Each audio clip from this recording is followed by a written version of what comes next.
Anyways, I decided to come up with a title for my story. The title of my story is called Ralphie and the Cookie. All right, before I get into my story, does anyone here know who Ralphie May is? By round of applause. All right, cool. So obviously you're comedy fans. If you don't know who Ralphie May is, he's a comedian, and this is what he sounds like.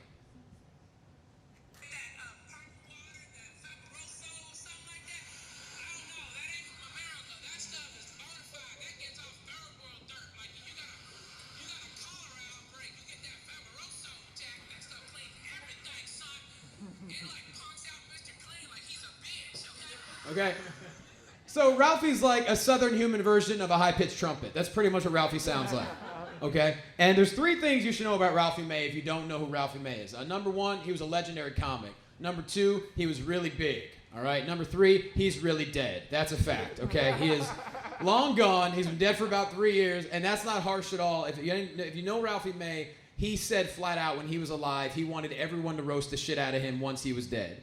And that's what we're on the road, and this is where my story comes from. And one day he goes, Johnny, when I die, y'all better roast my motherfucking ass. And that's what he said.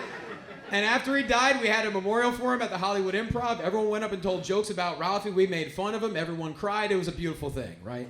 But in 2013, I was lucky enough to actually go on the road with him. And at that point in my life, I'd never been on the road with anybody. Like, I had done shows with comics. I'd done weekends before. But I'd never actually been, like, on the road, you know? And Ralphie, he didn't travel like other comics where you just hop on a plane, you fly to a city. No, he didn't like flying. Probably because he had to buy, like, 4 fucking plane tickets to fit. But he traveled in a tour bus. This dude bought Dave Matthews Band's old tour bus. Yeah. And on the tour bus, 35-foot tour bus, by the way, 29 of which was taken up by him. That's pretty much how that shit worked. Like, you know how some tour buses can, like, extend out? We had no fucking choice. Like, if you saw Ralphie's tour bus on the freeway, you're like, fuck, I'm gonna be late wherever the hell I'm going. That's pretty much how it was. And on the tour bus, a big-ass tour bus had a big-ass picture of Ralphie May. Which meant if you saw the tour bus, you knew, like, oh shit, Ralphie's coming, I'm gonna go buy tickets to see him or whatever, right? But it wasn't just me on the road with Ralphie May, though. He also had other openers. There are these identical twins. Their names were Corey and Chad, the Smash Brothers. And they're these dudes from California. They're identical twins. When I say identical, I'm talking like Olsen twins, like young, only way fucking scarier twins. You know what I mean? Like, you couldn't tell. Like, so they had, like, your goatee. Like, if you could stand up and show everyone your goatee, you can hide a firearm in your chin. That's pretty much...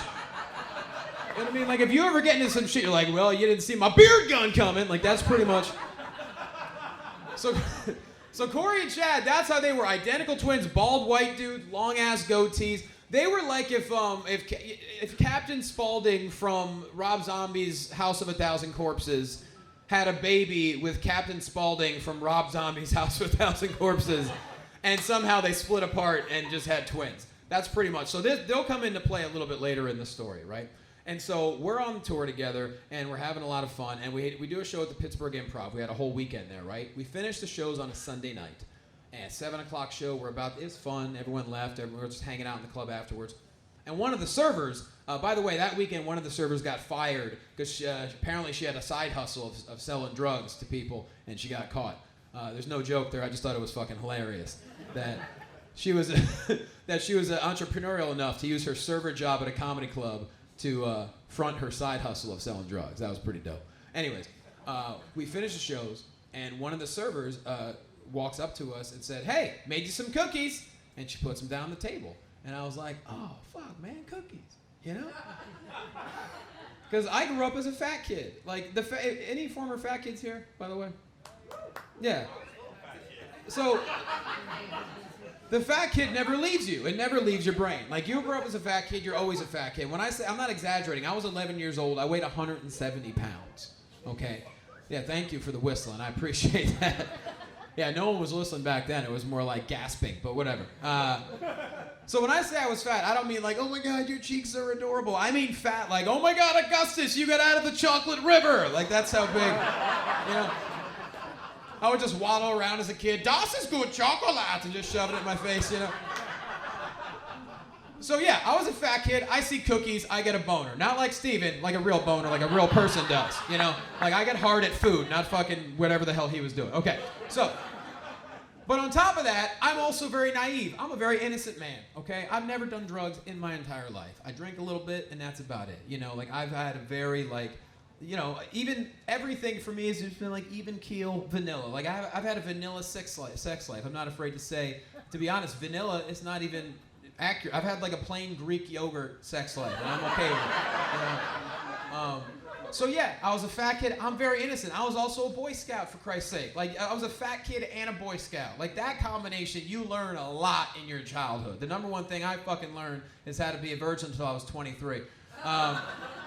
And so I see the plate of cookies, and right away I'm like, oh my God, cookies. So I like lightning quick, I was like, throw it in my mouth, swallow it down. No one even saw me eat the cookie. I was like, goddamn, white chocolate macadamia, nice.